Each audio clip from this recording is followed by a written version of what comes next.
皆さんこんにちは and welcome to Shogo's podcast. So guys, I am right now recording this on October 6th. So that is the next day after I posted my video talking about that Kazu and Tomoko will be leaving the team. So I'm pretty sure you guys recently saw my video talking about right after the timing when we decided to break the team apart. I think it was August 19th or something. So it's been more than, it's really close to almost 2 months actually, a month and a half has passed. And my mind has absolutely been much more, what should I say, neatly, all my thoughts and everything that was chaotic was now neatly solved, and I'm much more calm now. So I wanted to, before I move on to my regular podcasts and videos and such, I wanted to make another podcast to tell you about what I'm feeling right now, what I've learned through my experiences. This is really important. The last podcast where I talked about my feelings was just more of explaining what happened and trying to record my emotions back at that time. But right now, I've settled everything down. I've sorted things out, and I've learned a lot of things through this experience. Because, for a long time, I was just simply very shocked and hurt about the fact that that Kazu and Tomoko will both have to leave. And to be honest, Kazu was actually, as he said in the video that I posted on my main channel too, but he was actually considering staying for a while too. Maybe he said that maybe I don't have to quit, maybe I could at least stay and such, but that didn't work out either in the end, so he had to quit too. Yeah. But anyways, I'd like to share with you a few things that I absolutely have learned through this experience.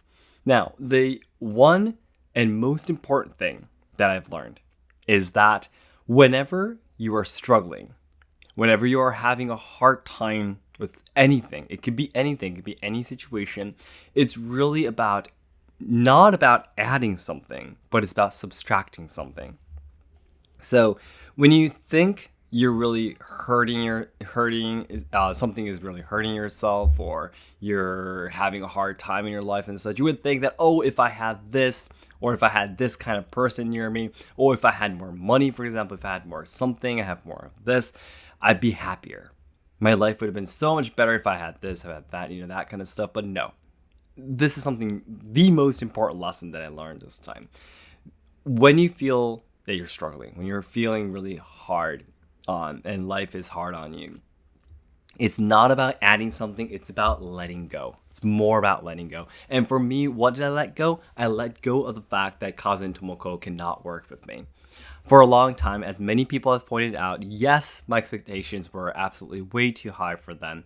And it was hurting them a lot, I can assume, Well, in that case, of course, I really wanted to have a conversation with them properly while we were working and such. But anyways, let's just not talk about that anymore and talk about the fact that, I was just really trying to force myself to believe that there was some way we can make this work.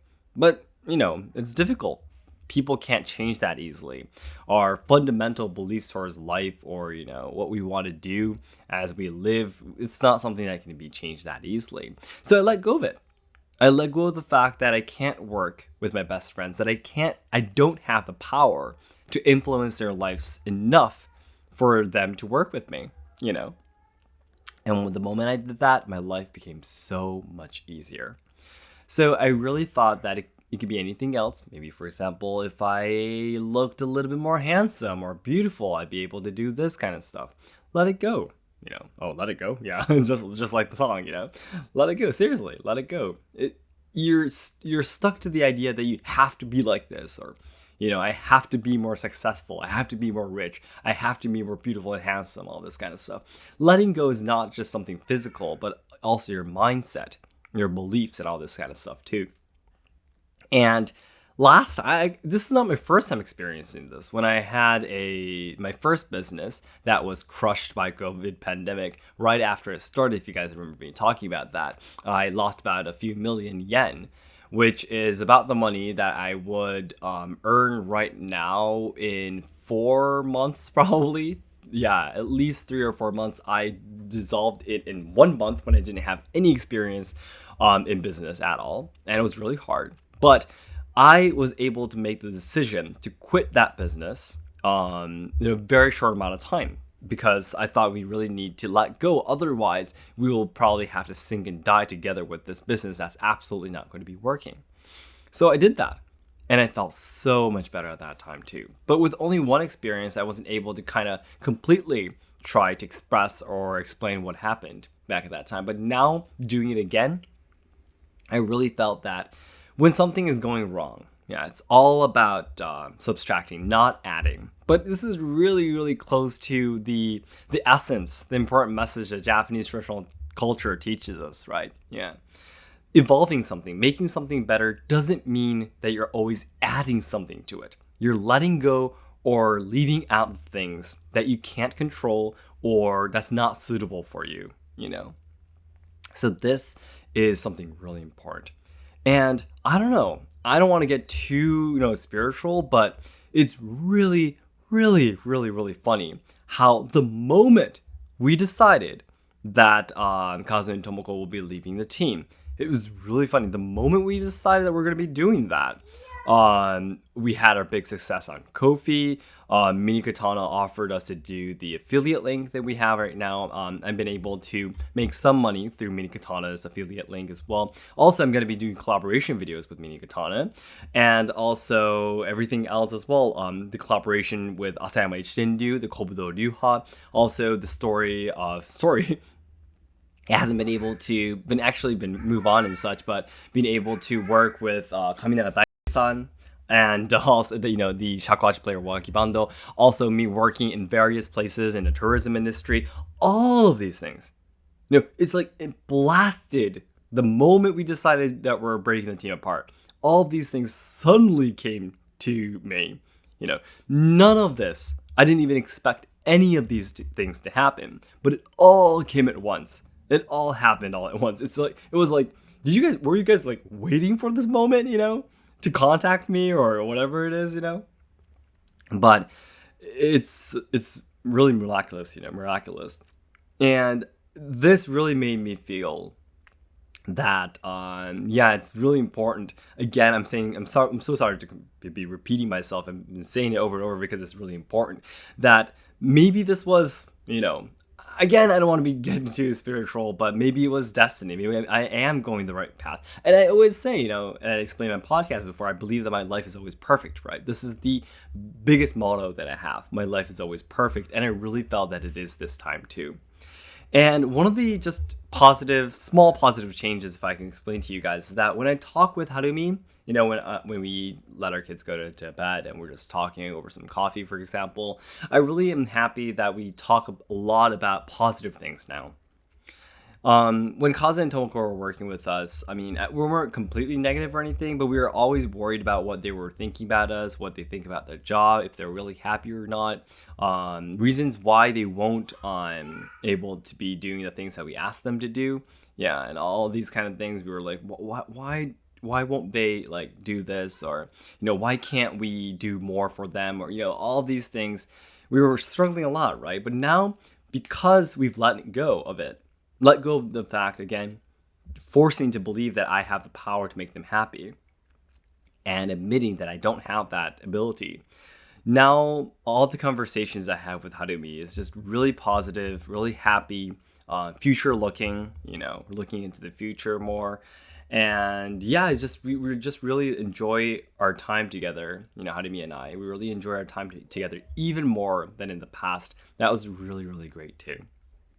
We talk about what we love to do, places we want to go together, family trips maybe, also filming more videos, all of these kind of stuff. I'm very, very excited about, And this is great, I think. That's one of the biggest things that absolutely changed recently in my life. So, a lot of people have been asking me, so Shogo, now that Kazu and Tomoko are gone, can I work with you, or are you going to be having more crew or members in the future? The answer is no. I have no plans on trying to hire more people in the near future. Absolutely not. Especially if you're in Japan. When you're in Japan, your values, most cases, your values are defined by your age. So until I grow a little bit older, there's going to be a lot of people saying that I am, I don't know, I'm the nail that's sticking out, If I get old enough, like if I'm in my 40s, like even in the world of traditional culture too, it's the same. When you're too young and you're too, for example, I don't want to say this to my own self because it sounds weird, but if you have too much success, you become a nuisance to the group, and relationships with people is very difficult because in Japan, if you're older, it means that you must be more successful, because otherwise it's weird, because even though you're not as successful, you still need to have the younger generation speak in Keigo, the polite Japanese, to you, but they're more successful. It's like there's a big contradiction when that happens. So you try to hide it. Younger generations, if they are, for example, more successful, they need to try to hide it as much as possible, because what's the right word? You'll be a target of, of violence, basically, if that happens. It happens to a lot of influencers. It happens to a lot of athletes who are young. They're attacked and slandered everywhere, because they're young and successful. And for me too, that tends to happen a lot. Whenever I go everywhere, and that happens within a team as well. It's really difficult to have someone trust you when you're too young in Japan. And 28 years old, from my point of view, is not that young, but taking a look at the average age in Japan, it is still a very young age, unfortunately.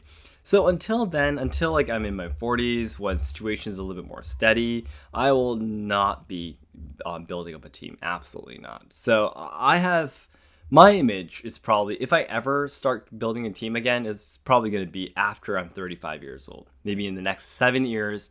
For now, at least, situations might change. I might be making another podcast saying, guys, I'm going to actually be having another member. But for now, I made a mistake of trying to build a team twice, and they both didn't work out.